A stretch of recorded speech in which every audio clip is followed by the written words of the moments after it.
what you said about the first time you taught this course. You planted the seed. That's it. That's all I want to do, plant the seed. You didn't force it to grow. You planted the seed. Given time, it will grow. Or sometimes it rots in the soil. You were going to say something. I was going to say, I mean, I do want to ruffle people's feathers. Me too. And I am willing to sacrifice relationships with people who are steeped in injustice and oppression and happy to be there. Because the time is now, right? I used to be one of the folks that said, oh, no, I can't say that. But then I realized how many times does someone have to suffer and me sit idly by and it's okay? When is suffering okay? It's never okay. Because if one of us suffers, we all suffer. I'm a believer in that. Like, we're all united. Even though space and time separate us, location and distance separate us, we're all united. So if we're being oppressed, then all of us are being oppressed. If there is any injustice for one, it's an injustice for all. And folks can see it on the flip of that. I tend to agree with you in that regard. Okay? So, planting the seed. That's my goal. So we can think about that. So, an effective critical social justice course unsettles mainstream perspectives, like we just said, and institutional discourses. It challenges views about ourselves, and that's what I'm here to do. I'm here to help you start thinking differently about why it is you know what it is you know, and how is it that that's okay or not okay. And if it's okay, then how do you send that message out? And if it's not okay, then how do you change that message? It also needs to help us think about what we know about society and how it works, and then our place in it. So, here are 5 things that I want us to think about when we're engaging in this work. Let's strive for intellectual humility. And when I say strive for intellectual humility, what I'm saying is be open to learning something that you didn't know. And don't say, oh, we've always done it like that. Well, yeah, a lot of people have always done things. That doesn't necessarily make it the right thing. Recognize the difference between an opinion and an informed knowledge. And so my thing is, I will always push you to knowing why it is you know what it is you know. And don't say to me, because someone told me. No. As a researcher, I want you to read and figure it out. Look at stuff from different perspectives. Okay? Because everybody has an opinion, but are all opinions equal? How do you know all opinions are not equal? Somebody very informative. Okay? All opinions aren't equal. We all have them. But it depends on who listens to your opinion as to whether it has power or it's just words. But if you come with informed knowledge to say, this is what I know and this is where I know it from, and here are other perspectives, that's a difference than having just an opinion. Okay? So, let's think about that. Let go of personal anecdotes, and let's look for broader societal patterns. Yes, there are going to be those anomalies that say, this person overcame it because he became the first black president. But there are structural inequities that say, what has been the pattern of presidency? Okay, think about it. Notice your defense reactions.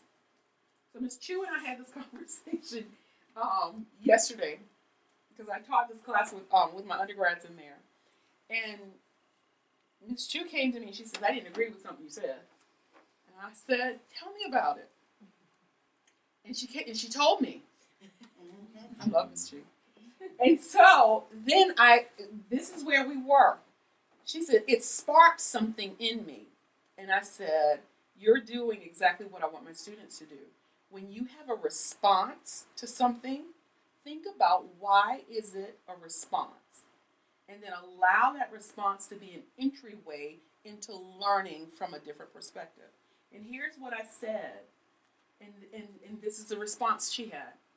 no one in this room, my students, I can't say that here, but no one in this room can truly understand my experience as a black woman, heterosexual, Christian, divorced, growing up in a small town. No one can understand that.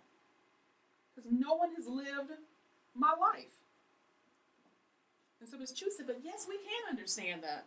No, you can't. You can get an entry into that because I can tell you how it was, but I can't understand how you lived or you, because who's lived that life? You.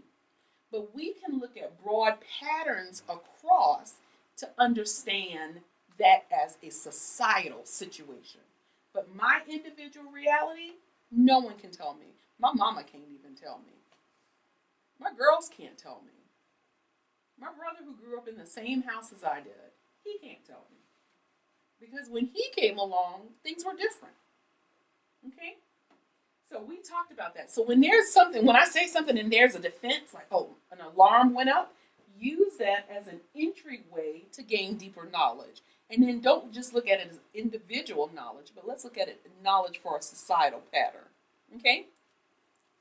And then the last thing, recognize your own positionality and how it informs your perspective. So what I want you to do is take a quick sheet of paper out, the same quick sheet you were writing on.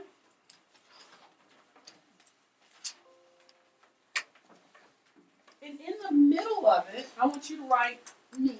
That's you. Me. Take 1 second, and I want you to identify your social positioning in the world. Here's what mine would look like. In the middle, I would have me. Christian, heterosexual, divorced, middle class, educated, black, African American. Write those positionalities around yours. You don't have to share it.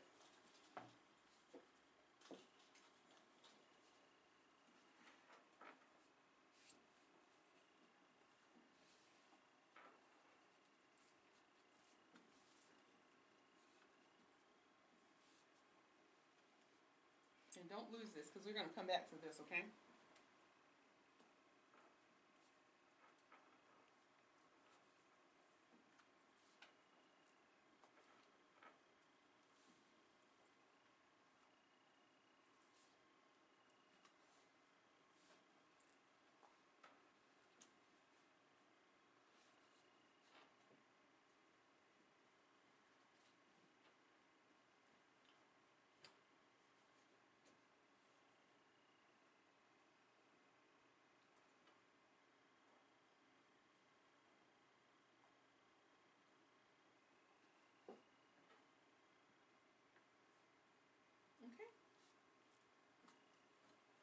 And we'll keep coming back to this because I'm going to use this to show the thread of introspection itself, to show you how your position in this world is situated, that it sometimes intersects with others, and sometimes it just runs parallel with others, okay?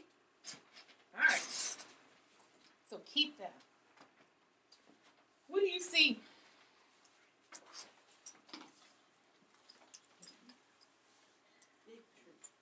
All right, I heard a tree. I heard a big tree.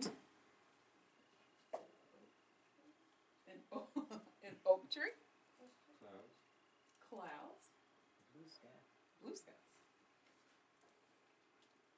All right, now I'm going to tell you how I want you to look at this. I want you to just focus on the tree. As a 5-year-old looking at that tree, what do you see? Green. Leaves. All right, green leaves, Summer. branches. Okay. Big tree. Hmm?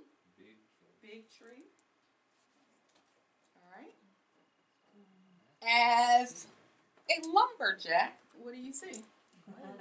Wood. Potential income. Wood. Potential income. Income. Yeah. A big job. Firewood. A Okay. long day. A long day. All right. As a realtor, what do you see? Shade, landscaping.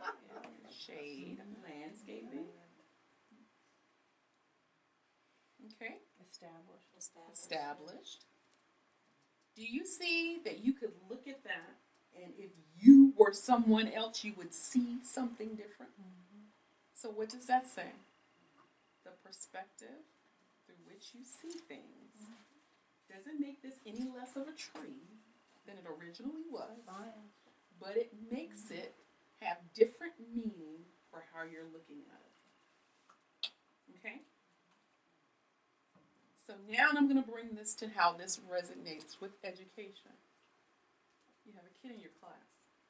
What do you see? As his teacher. You have that same kid in your class. What do you see? As his mom. You have that same kid in your class. What do you see? As his principal. Same kid in your class. What do you see as his superintendent? Same kid. What do you see as a sibling? Doesn't make any of those things less true. But everybody sees something different when they look at that kid. And then you ask yourself, what does that kid see when he looks at? I'm going to leave you all with that.